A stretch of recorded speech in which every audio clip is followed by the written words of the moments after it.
जिस उपदेश से राम जी को राजकुमार भगवान राम बने, वो उपदेश आप सुन रहे हैं। कितना ऊंचा ग्रंथ है। इसको वाल्मीकि रामायण भी बोलते, योग वशिष्ठ महारामायण भी बोलते। राम तीर्थ ने इसी का बार बार अध्ययन किया था। ये आप भी शांत हो जाएंगे परमात्मा में, और दूसरों को भी शांति देने की क्षमता देने वाला ये सदग्रंथ है। इसको वेदांत का सिद्धांत ग्रंथ बोलते हैं। दूसरे होते प्रक्रिया ग्रंथ। ये करके फिर कब वो आचार्य बनो तब समझो, ये तो थोड़ा पढ़ो और फिर वही सिद्धांत की बात। तो बार बार योग वशिष्ठ महारामायण विचारने योग। ओम श्री सद्गुरु परमात्मने नमः। श्री वशिष्ठ जी बोले, ही राम जी,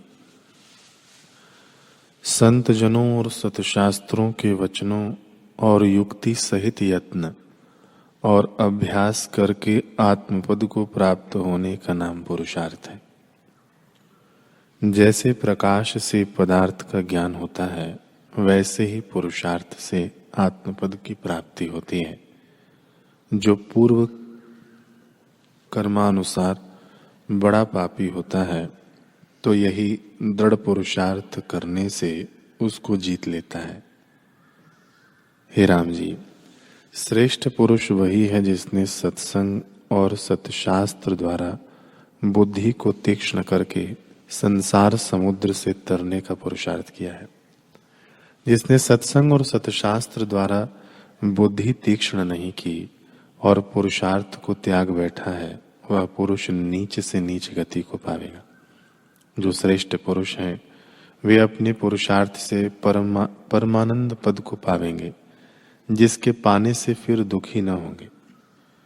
जो देखने में दीन होता है, वह भी सत्संगति और सतशास्त्र के अनुसार पुरुषार्थ करता है, तो उत्तम पदवी को प्राप्त होता दिखता है। हे राम जी, जिस पुरुष ने प्रयत्न किया है, उसको सब संपदा आप प्राप्त होती है और परमानंद से पूर्ण रहता है। जैसे समुद्र रत्न से पूर्ण है, वैसे ही वह भी परमानंद से पूर्ण होता है। श्री योग वशिष्ठ महारामायण। हे राम जी, यह जो मलिन कल्पनाएं उठती है कि मैं हूँ, मैं मरता हूँ, मैं दग्ध होता हूँ, मैं दुखी हूँ, मैं मनुष्य हूँ, उनका मूल अहंकार रूपी पिशाच की शक्ति है। आत्मस्वरूप नित्य शुद्ध चिदाकाश सर्वगत सच्चिदानंद जीव सबका अपना है, पर अहंकार के वश होकर यह जीव अपने को परिच्छिन्न और निर्लिप्त होकर भी दुखी मानता है। जैसे आकाश सर्वगत और निर्लेप है, वैसे ही आत्मा सब में निर्लेप है और सबका संबंधी, पर अहंकार के संबंध से रहित है। हे राम जी, ग्रहण, त्याग, चलना, बैठना इत्यादि जो कुछ कर्म है, उन्हें देह रूपी यंत्र और वायु रूपी रस्सी से अहंकार रूपी यंत्री कराता है। आत्मा सदा निर्लेप, सबका अधिष्ठान और कारण कार्य भाव से रहित है। जैसे वृक्ष की ऊंचाई का कारण यह आकाश निर्लेप है, वैसे ही आत्मा सर्वचेष्टा का कारण, अधिष्ठान और निर्लेप है। श्री वशिष्ठ जी बोले, हे राम जी, जिस पुरुष ने प्रयत्न किया है, उसको सब संपदा आप प्राप्त होती है और परमानंद से पूर्ण रहता है। जैसे समुद्र रत्न से पूर्ण है, वैसे ही वह भी परमानंद से पूर्ण होता है। इससे जो श्रेष्ठ पुरुष हैं, वे अपने पुरुषार्थ द्वारा संसार के बंधन से निकल जाते हैं। जैसे केसरी सिंह अपने बल से पिंजरे में से निकल जाता है। हे राम जी, यह पुरुष और कुछ न करे तो यह तो अवश्य करे कि अपने वर्णाश्रम के अनुसार विचरे और साथ ही पुरुषार्थ करे।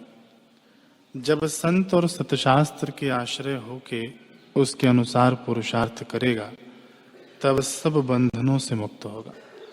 जिस पुरुष ने अपने पुरुषार्थ का यत्न किया है और किसी देव को मान के कहता है कि वह मेरा कल्याण करेगा, सो जन्म मरण को प्राप्त होकर शांतिमान कभी न होगा।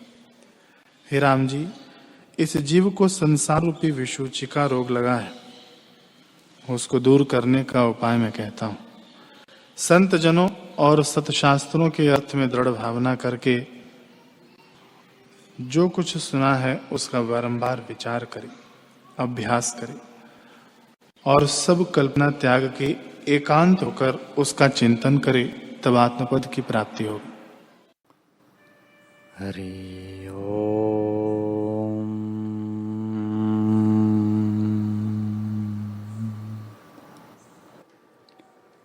ओम श्री सद्गुरु परमात्मने नमः। श्री योग वशिष्ठ महारामायण निर्वाण प्रकरण 107वां सर्ग। श्री राम जी बोले, हे भगवान, अब मुझे शांति पद प्राप्त हुआ है और मेरे तीनों ताप मिट गए हैं। अब जो सुमेरु पर्वत का भार भी आ पड़े तो भी मुझे कोई कष्ट नहीं। अब मेरे सब संशय निवृत्त हुए हैं। जैसे शरत काल का आकाश निर्मल और स्वच्छ रूप होता है, वैसे ही राग द्वेष रूपी मेरा द्वंद्व नष्ट हो गया है। अब मैं अपने स्वभाव में स्थित हूँ, परंतु एक प्रश्न है, कृपा करके उसका उत्तर दीजिए। महापुरुष बारंबार प्रश्न करने से बुरा नहीं मानते। हे भगवान, आप कहते हैं कि सब ब्रह्म ही है, तो शास्त्र का यह विधि निषेध और उपदेश किसके लिए है कि यह कर्म कर्तव्य है और यह कर्म कर्तव्य नहीं। वशिष्ठ जी बोले, हे राम जी, आत्मा से भिन्न कुछ नहीं, विश्व भी उसका चमत्कार है। जैसे समुद्र में पवन से नाना प्रकार के तरंग उठते हैं, पर जल से वे भिन्न नहीं, वैसे ही चैतन्य आत्मा में अहम भाव को लेकर चैतन्य उन्मुखत्व उपजा है। उससे देश काल वस्तु बन गए हैं और शास्त्र निकले हैं।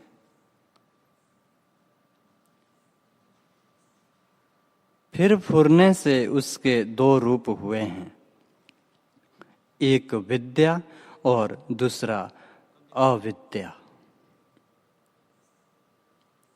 उसमें विद्या रूप जो जीव हुए हैं वे ईश्वर कहाते हैं और अविद्या रूप जीव है,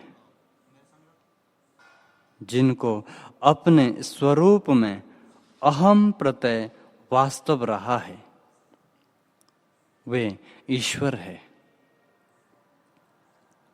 और जिनको स्वरूप का प्रमाद हुआ और जो संकल्प विकल्प में बहते हैं वे जीव दुखी हैं। हे राम जी, इतनी संज्ञा फुरने में हुई है तो भी आत्मा से कुछ भिन्न नहीं। जैसे एक ही रस, फूल, फल और वृक्ष हुआ है, रस से भिन्न कुछ नहीं। आत्मा रस की तरह भी परिणाम को नहीं प्राप्त हुआ। फुरने से ईश्वर, जीव और विद्या अविद्या हुए हैं। आत्मा में कुछ नहीं। हे राम, जिनका संकल्प आदि भौतिक में दृढ़ नहीं हुआ, वे जीव शीघ्र ही आत्म पद को प्राप्त होते हैं और उनको आत्मा का साक्षात्कार भी शीघ्र ही होता है। जिनका संस्कार आदि भौतिक में दृढ़ हुआ है, वे चिरकाल में आत्म पद को प्राप्त होते हैं। आत्म पद की प्राप्ति बिना वे दुख पाते हैं। जिनको आत्म पद की प्राप्ति होती है, वे सुखी होते हैं। हे राम, ज्ञानी और अज्ञानी के स्वरूप में और कुछ भेद नहीं। केवल सम्यक और सम्यक दर्शन का भेद है। हे राम जी, विद्या भी दो प्रकार की है, एक ईश्वरवाद और दूसरा अनिश्वरवाद। जो ईश्वरवादी है वे तूर्य पद को प्राप्त होते हैं और जो अनिश्वरवादी है उनको जब ईश्वर की भावना होती है तब वे शास्त्र और गुरु द्वारा ईश्वर को प्राप्त होते हैं। ईश्वरवादी भी दो प्रकार के हैं। एक वे जो और वासना त्याग कर ईश्वर परायण होते हैं, वे शीघ्र ही ईश्वर को प्राप्त होते हैं।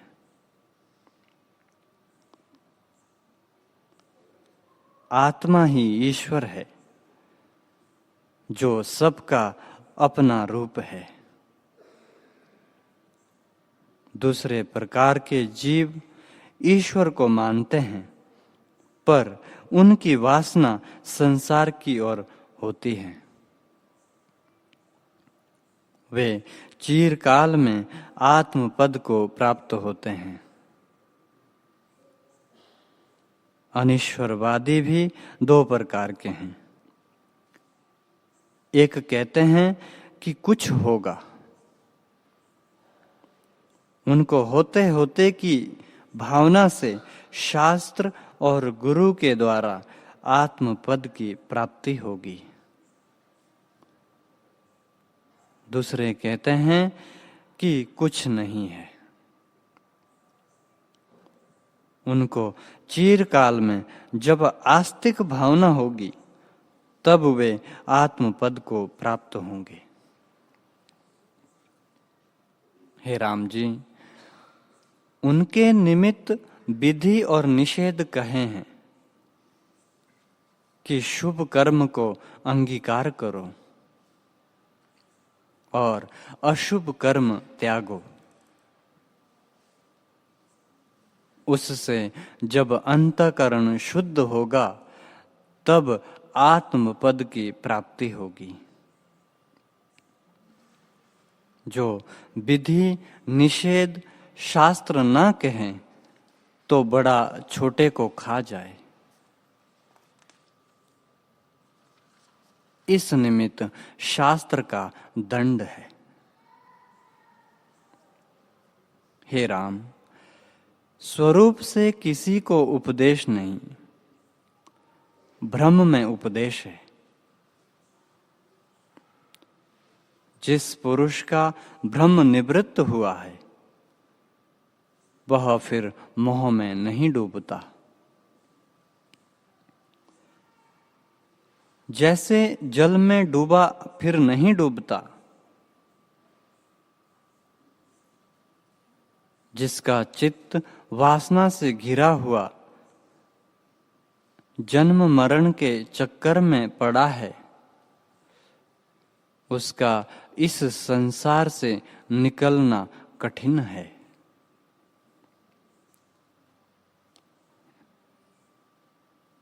जैसे उजाड़ के कुएं में गिरकर निकलना कठिन होता है, वैसे ही चित्त से मिलकर संसार से निकलना कठिन होता है। हे राम जी, इस चित्त को स्थिर करो, जिससे तुम्हारे दुख मिट जावें और सत्ता समान पद को प्राप्त हो।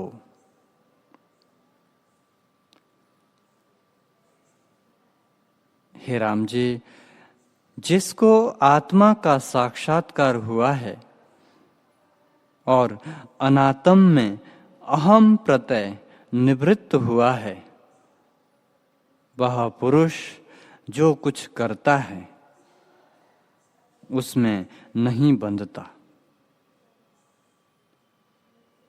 वह अपने को सदा अकर्ता देखता है। जिसको अनात्मा में अहम प्रत्यय है वह सदा पुरुष करे तो भी करता है, और जो ना करे तो भी करता है। हे राम, जो अज्ञानी शुभ करता है वह शुभ कर्म करता हुआ स्वर्ग को प्राप्त होता है, और अशुभ कर्म करने से नरक को प्राप्त होता है। जो शुभ कर्म को त्यागता है तो भी नरक को प्राप्त होता है, क्योंकि उसे अनात्म में आत्म अभिमान रहता है। इससे बुद्धि का निग्रह करो और इंद्रियों से चेष्टा करो। देखने, सुनने, सूंघने को मैं तुम्हें नहीं वर्जता। मैं यही कहता हूं कि अनात्म में अभिमान को त्यागो।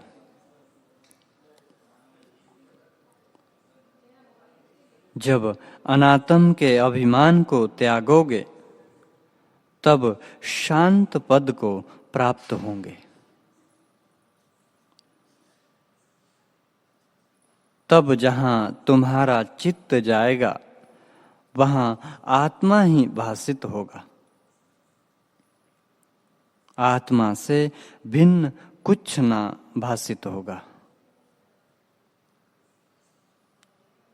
इससे चित्त को त्यागो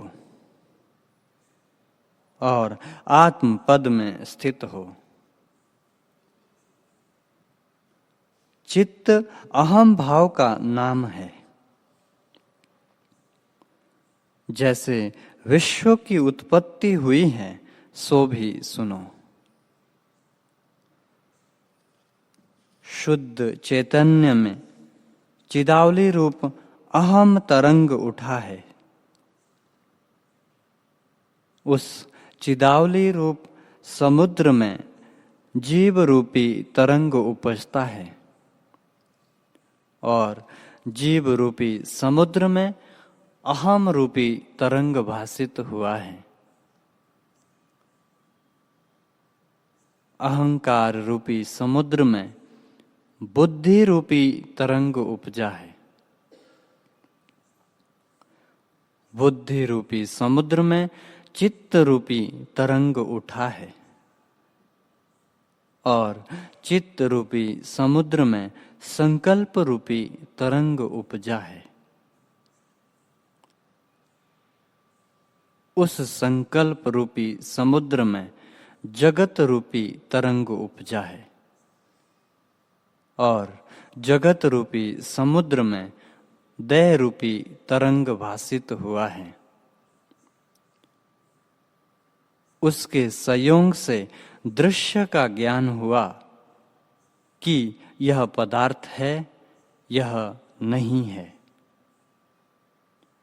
ये ऐसे हैं। उसी से देश, काल, दिशा सब हुए हैं।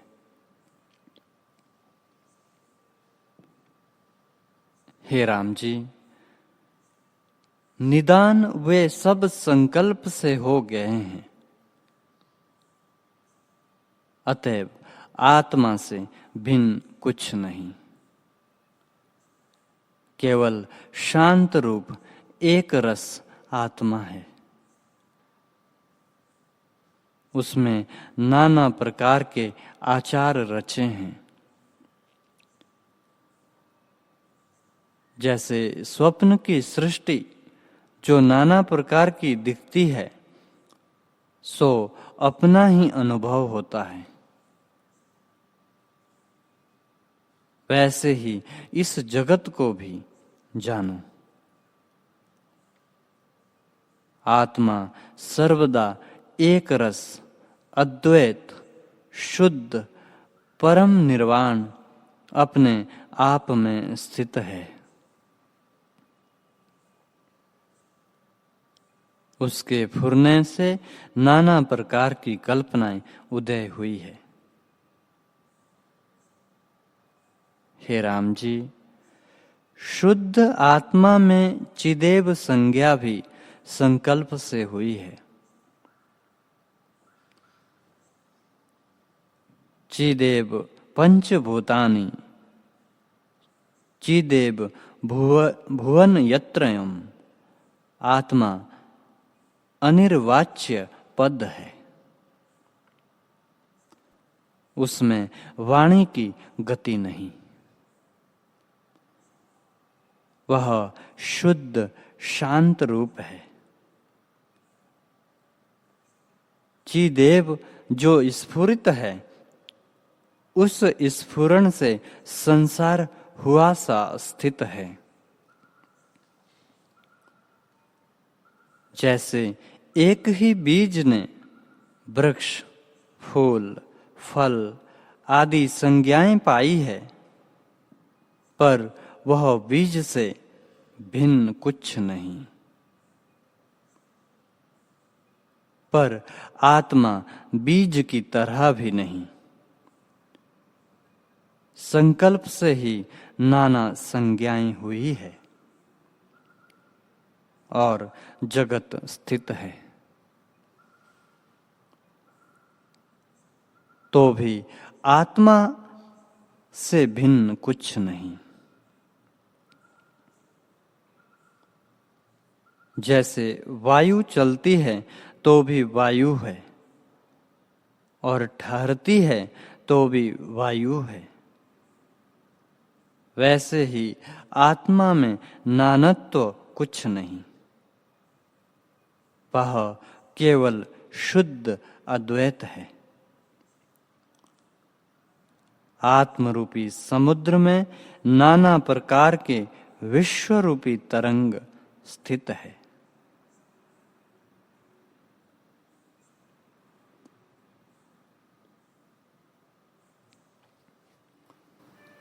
हरि ओम।